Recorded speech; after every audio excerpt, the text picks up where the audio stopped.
Hello, everyone, and welcome to this episode of Let's Be Honest. I am your host, Peter Kozodoy, as always. Earlier this week, I conducted a 3-hour workshop for executives. And I love doing that kind of work because I get to be kind of a jerk, but in the good way, right? And at the beginning of every workshop, people start hating me, but by the end, they're loving me. Why? Because I question everything they say and every belief that they put out there. I say, is that true? How do you know? And at first it's annoying, but over time they realize that all these things, all these stories they tell themselves have invaded their lives and businesses and actually caused them to drift off course. And today I have an incredible human being and entrepreneur, a fellow EO member. His name is Andre Norman, and he knows all about how to blast through the story you tell yourself and to achieve incredible things. Andre, welcome to the show, man. It's good to have you here. Oh, it's great to be here, Peter. Of course. So, as we always do, take 3 or 4 minutes for people who don't know who you are and tell them all about you, what you do, and what gets you fired up out there. Well, what I do for a living is called leadership development. I get to travel around the world and speak to leaders and business execs and teach them how to do things better, smarter, faster. I grew up in Boston, Massachusetts, went through tremendous childhood, bad schools, high school dropout, got sent to prison at 18. When I went into prison, I thought that I was like on a rite of passage movement. And for 6 years, I got nothing but trouble.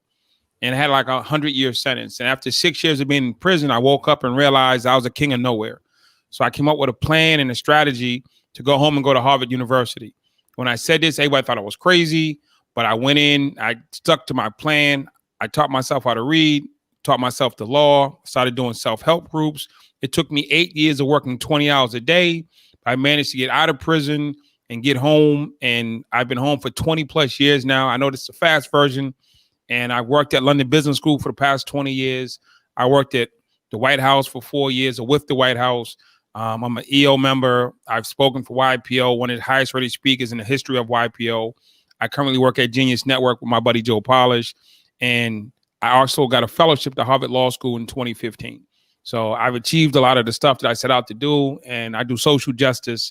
I do programs around the country around being helpful. You know, anyone who hears that, Andre, like, I don't care where you are in life or what you're doing. When you listen to Andre's story, the thing that kept resonating in my head is like, hey, stop complaining. Like, I should just stop complaining about everything, right? Here's a guy that, I mean, you were in prison with a 100-year sentence. That's basically a death sentence, right? It wasn't close enough. I mean, you're going to be there forever, pretty much. For a long time. Not only did you overcome that, but you went on to Harvard. You went on to building a 7-figure company. You went on to inspiring people, teaching at London Business School. I mean, this is incredible stuff. I mean, for anyone out there who has lobbed all these BS-y complaints on themselves, reasons why they can't go achieve stuff, I just want you to like stop and say the words Andre Norman. I mean, come on now. I mean, that's amazing, man. Congratulations on all your success. Thank you. So, you know, I ask, you know, a similar question of everyone, and I think this one's going to be amazing for you, Andre. Take us to a time in your life, and maybe it's that realization you shared about prison, or maybe it's something totally different. But tell us about a time when you had to get brutally honest with yourself. You know, what was the situation? What did you do, and what happened next? Well, when I had my epiphany moment, I wanted to change my life and change my direction while I was in maximum security prison and solitary confinement. I had to tell myself the truth. And that's why I love the concept of this whole podcast, being honest. I had to say who I was. I wanted to go to Harvard. I identified that, but I needed to identify who was going where with whom. So who am I is what I asked myself. I said, I'm Black. I'm a criminal. I'm a gang leader. I don't read well. I don't have family support. I'm in solitary confinement. I think hurting people is normal. And I just went down the list of things that I was in real time. And I was brutally honest with myself. And I said, once I had it all down, then I could start addressing it. Okay, I have legal problems. I have reading problems. I have anger problems. I made a list of who I was in real time, not who I projected myself to be or who I wanted to pretend to be, who I was. And then I went down that entire list, and I can tell you I crossed them all off. And the biggest thing on my list was quitter. I went to prison not because I was Black, not because I was poor, not because my dad wasn't there. I went to prison because I learned how to quit. And I quit on all the good things in my life, all the positive chances that I had. And I got to the end of quitting all the good, I only had negative left, which took me to prison. So I taught myself not to be a quitter. And that's how I got from there to here. Wow. I mean, what an amazing outlook, right? Of course, I talk a lot in my book about getting honest with yourself, right? I mean, because everything else is sort of predicated on this, especially for us entrepreneurs, the game is between our ears, right? And what I love about everything you said is you didn't start from this like fairyland, like I'm gonna go change my life and it's gonna be out of some like emptiness. No, you got real with exactly who you are. What are all the things that define me? Because what I heard from this, Andre, and correct me if I'm wrong, is unless you go through and cross everyone off one by one, that slower process is how I'm hearing you ended up creating such a massive shift in your overall life. Am I hearing that correctly? Definitely. I mean, I look at it like cancer. All the things that I could take out 98.5% of it. But that one thing that I don't want to let go of is the thing that's going to grow everything back. Nobody wants 95% of cancer taken out of their body. They want 100%. It just takes 1% of something for it to grow back. And oftentimes we take out all the things that we can cope with and deal with, but the one thing that's truly holding us down, we hold on to. And I made it a point not to hold on to that. Wow. Yeah. And I love that you talk about it starts with identity. It starts with, and literally in my book, I say, start with who. Like that is the framework, because unless we understand who we are and who we want to be, the rest of the things kind of fall in line, right? Like if we think about Andre as the entrepreneur, the Harvard grad, the this, that, and the other, you're actually living that life based on who you are. Definitely. Of course. Right? This is not rocket science. And yet so many people are, I've come to learn the official term, by the way. I was very impressed to learn this. Apparently it's called cognitive dissonance, where you have this belief that you're this person, but really you're not. And because there's that separation, you are building the foundation of all the rest of your life on an untruth, right? So powerful what you're saying. Andre, looking back over everything you've done, I mean, you've rattled off a hell of a resume. What's the one thing that you are most proud of? And also share with us the one thing that you're least proud of or you wish you could take back. Well, I'll start with the least proud of. For me, I'm least proud of the fact that I couldn't make my marriage work. And that impacted me, impacted my ex-wife, it impacted my son, it impacted everybody who knows me. So there's a lot of people who look up to me and follow me. And I had little girls from my high school class came to my wedding. I literally got married in the city of Boston so all my students could come attend my wedding, because my wife wanted to get married out in some cliff or overlooking the ocean. I said, no, it has to be in the city so my kids could come see what this looks like. So for that to fail or not to succeed, to me, is my greatest failure that I could think of right now. And because, again, I would give anything to have my family intact and to be in that space, because being married is the greatest thing ever. I couldn't make it work. So that's a huge thing for me that I would count as my greatest, failure. What did you learn from that, Andre? Like, what was your big takeaway from that, if you had to pick one? That I need to be brutally honest about who I was, what I wanted, and what I expected her to be. Not what I expected, but who she was and what she wanted. So I didn't do the research. I didn't do the due diligence. I didn't go deep. I kept it, okay, this is friendly, this is easy, versus asking myself the real hard questions. I mean, she's a wonderful woman. I mean, she's a genius in her own space. I just didn't do enough time to prepare myself for what it feels like to be married. I wasn't ready. I wasn't mature enough. I didn't have the vision. So the expectations that were placed upon me that were legitimate, I wasn't ready for. And there's no other way to say that. So my failure is based on my not preparing myself for that space is what cost me my marriage. And those conversations can be difficult, right? Oh, definitely. I mean, I can come up with a wonderful list of reasons why I didn't have the conversations or why I didn't go deep, but the whys don't matter. I didn't do it. And I could have, but I didn't. So I have to live with the result. And we all can. I mean, so often I repeat this phrase to the entrepreneurs I coach, that 99% of business problems are personal problems in disguise, right? So, I can't count, Andre, how many times I've come against partnership issues in my clients, or issues they're having with their spouses or with their kids. And most of the time it comes down to, I know what I need to say, but I can't get honest enough to say it. I can't build up the courage to say it. And I think you've just painted a really good picture of why to get the hell over yourself and have those honest conversations. Am I right? If I could do it again, I would definitely marry the same woman, but I would have prepared myself better and at the same time helped her be in a better position as well. So Wow. it was just bad communication on my part and bad follow through.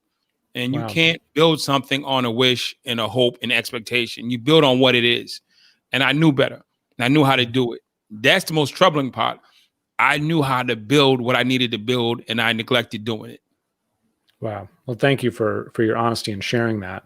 Andre, what about what you're most proud of?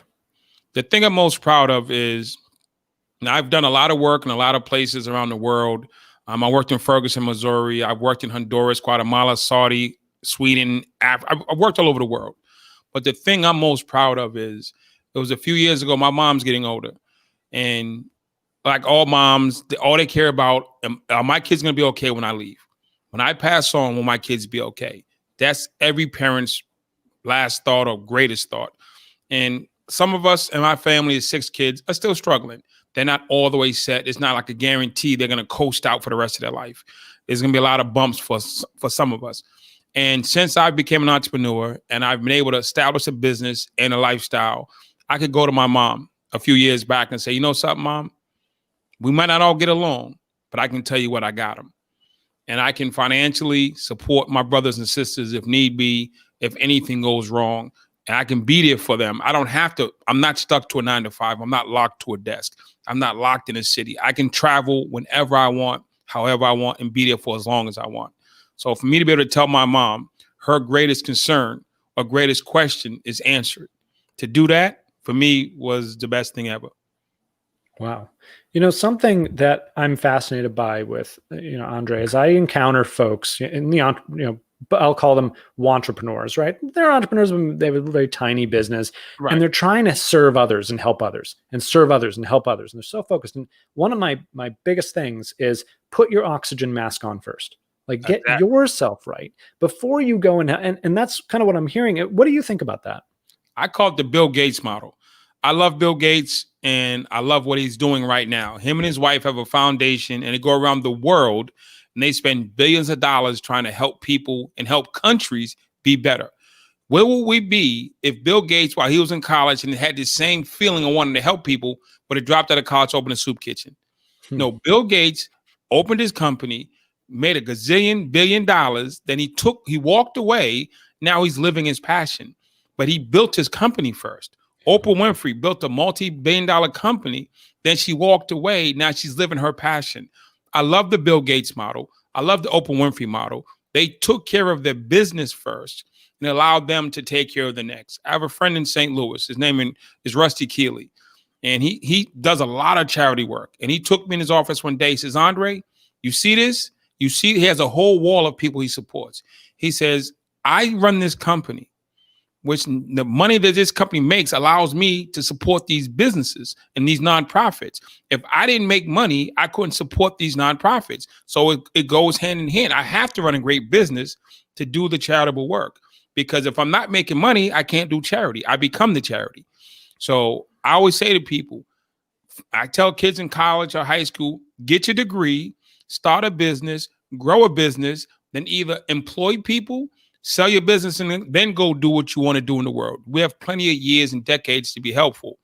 The worst thing you can do for poor people is be one of them. I love that. The worst thing you can do for poor people is be one of them. And for some reason, that's not said enough. There's this like weird thing we have in society where like it's wrong to go make a ton of money and be super profitable. And then of course, everything you're saying makes sense, right? Do that, then turn around and help people, give them a hand up. And I feel like there's shame around that. And there's some sort of mixed signals going on. And I'm really happy to hear that we share that outlook, because it's something people don't hear enough. Anybody who has the concept of it's wrong or bad to make a lot of money has never really been poor.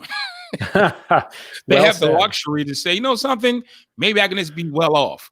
When you're poor and you're on government assistance, being rich is all you think about.